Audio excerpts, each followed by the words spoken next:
In southern Washington, wherever you may be watching us this evening, please feel free to call toll-free 1-800-245-2346. I want to take the opportunity to thank everybody who called in during this brief intermission. We will stay here and continue answering the phones during the program, so please give us your call and give us your pledge. Let's return now to more news with McNeil Lehrer.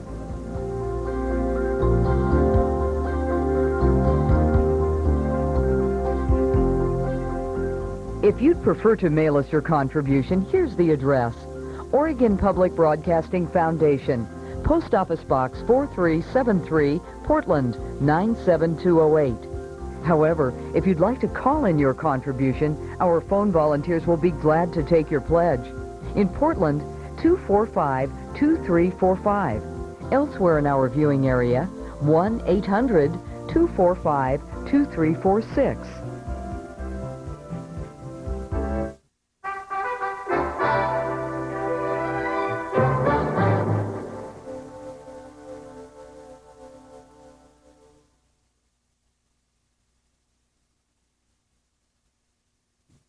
Next tonight, ethics in government. As we reported, President-elect Clinton today announced new ethics rules for the top 1,100 appointees joining his administration.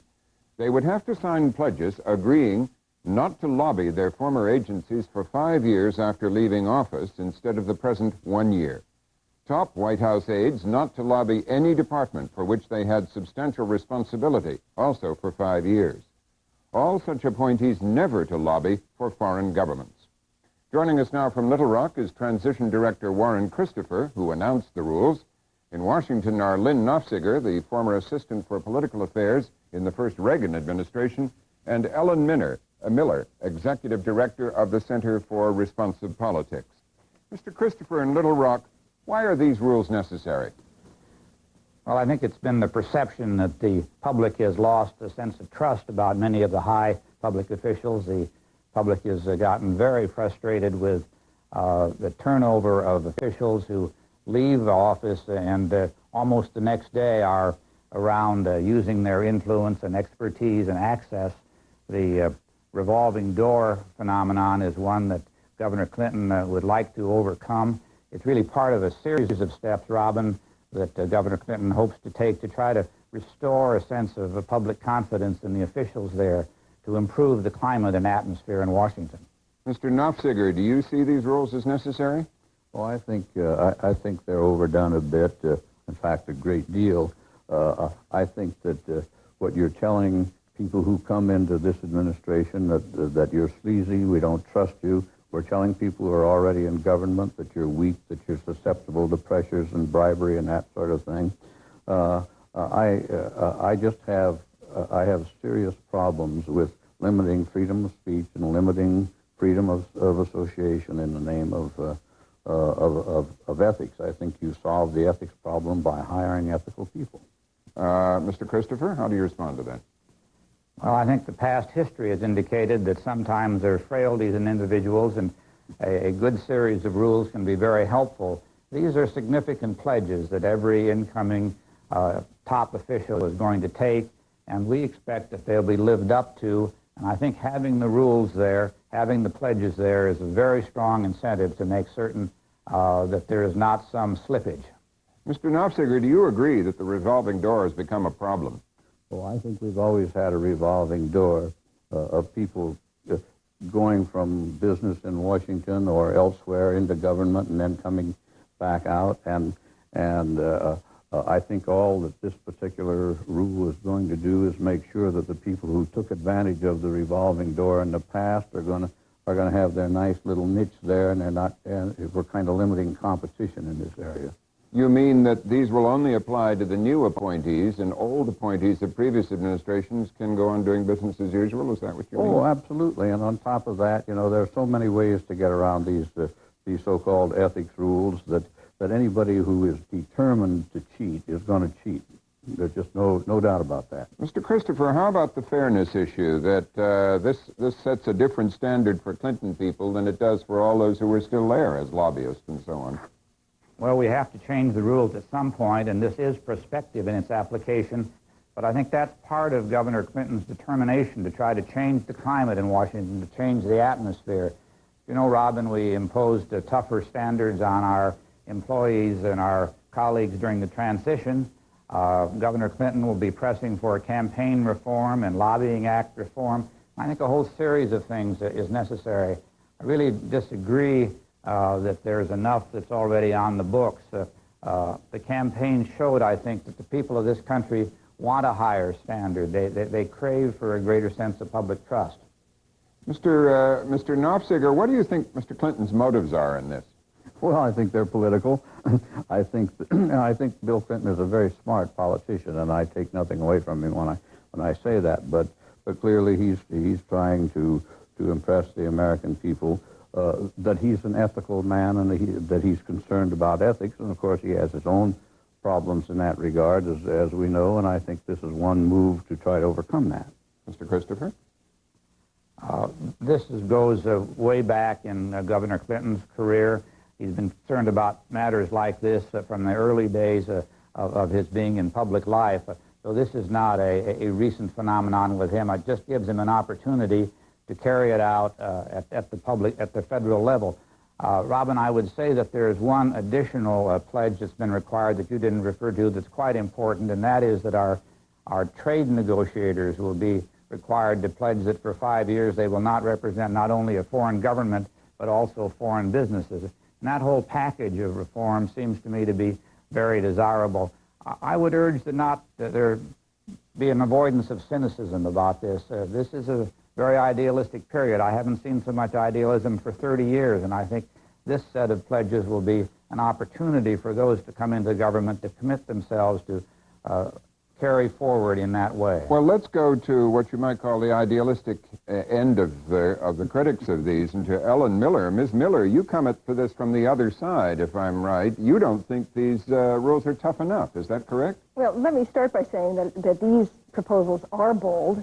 They are certainly welcome in the new Clinton administration's sensitivity to the ethics issues are clearly very welcome, and I think they will discourage people from coming into government who want to use government service as a way of making money later in life.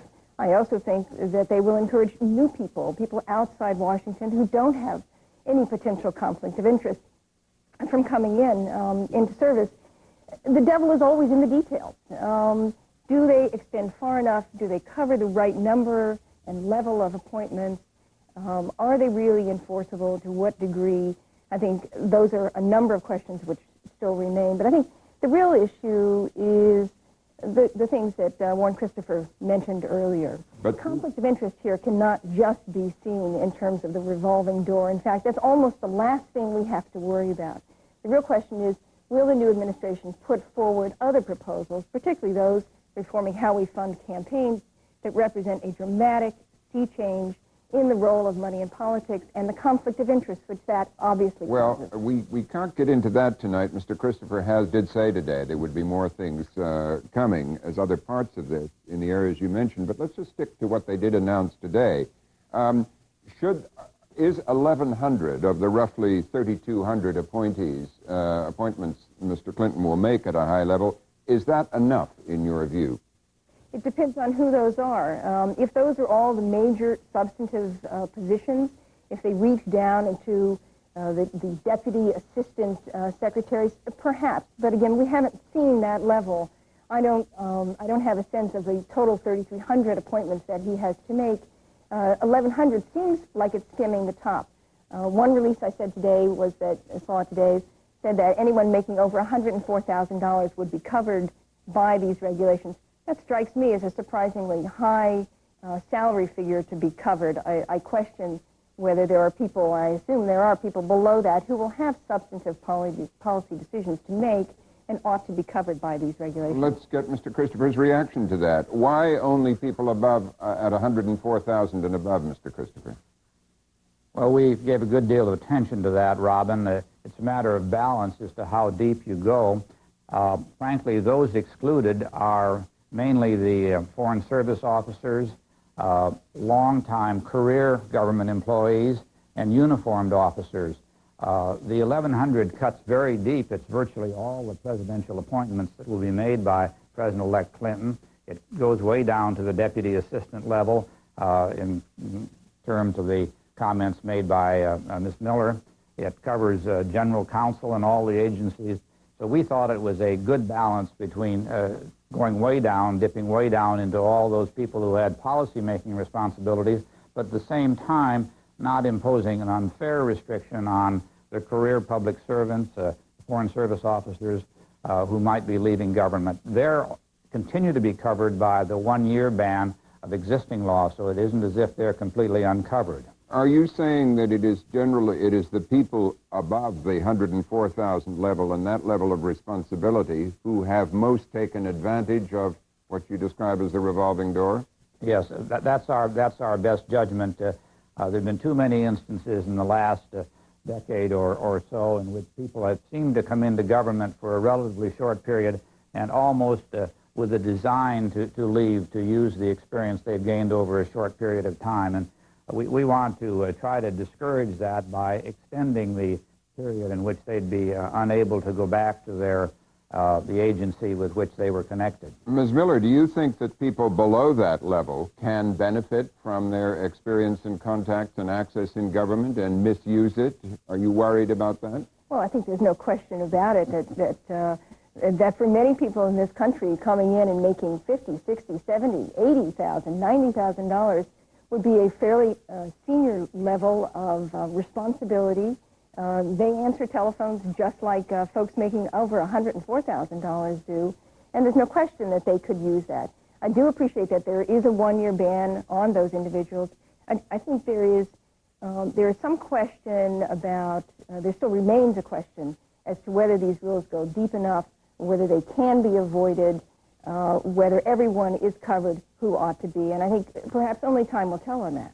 Mr. Christopher, why did you not go down to the lower levels? I mean, what was your motive in not making it just across the board? Anybody the president appoints will have these restrictions, have to accept these restrictions, or not get appointed. I say it's a matter of balance. A number of these officials are career officials who he appoints only in a kind of an automatic way. You also have to take into account, Robin, that some of these people leave government without very much control. Foreign service officers frequently come to the point where they must leave government because their time has come. The same is true of people in uniform, that they simply have served the maximum number of years.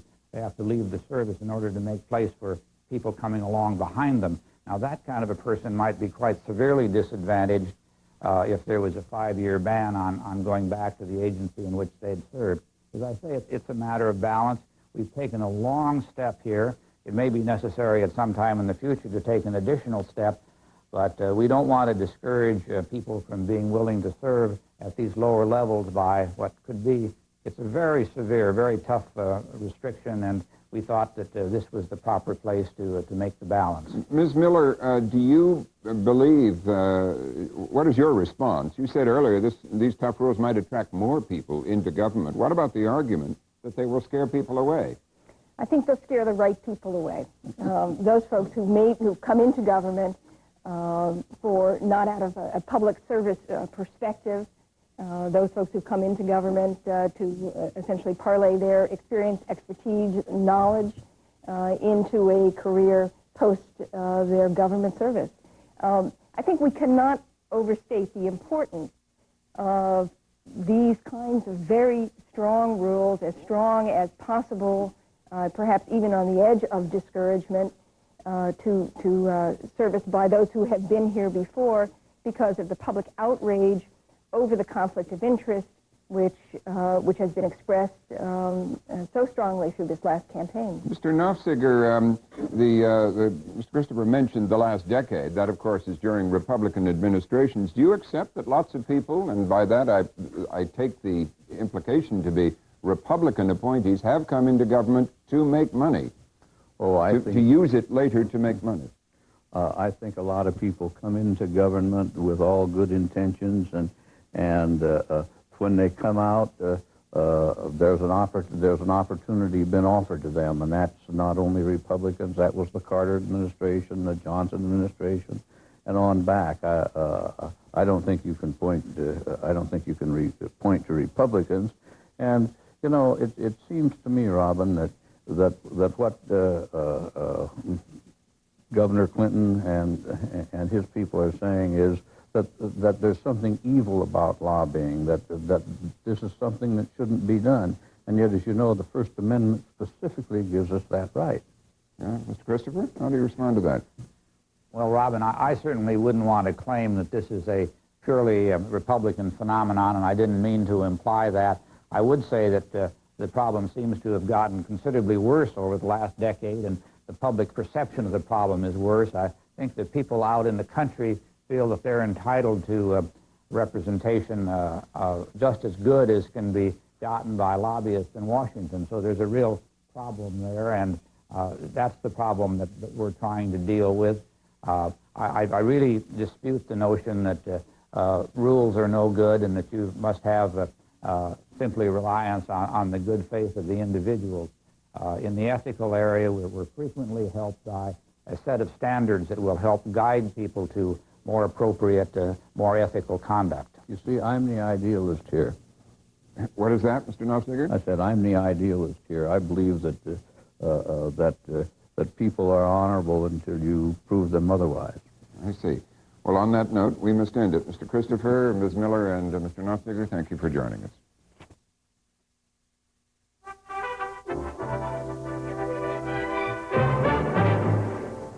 Again, the other major stories this Wednesday. U.S. troops secured key parts of Somalia's capital city. Commanders said Operation Restore Hope was going well. And former CIA official Claire George was convicted on 2 counts of lying to Congress about his knowledge of the Iran-Contra affair. Good night, Robin. Good night, Jim. That's the news.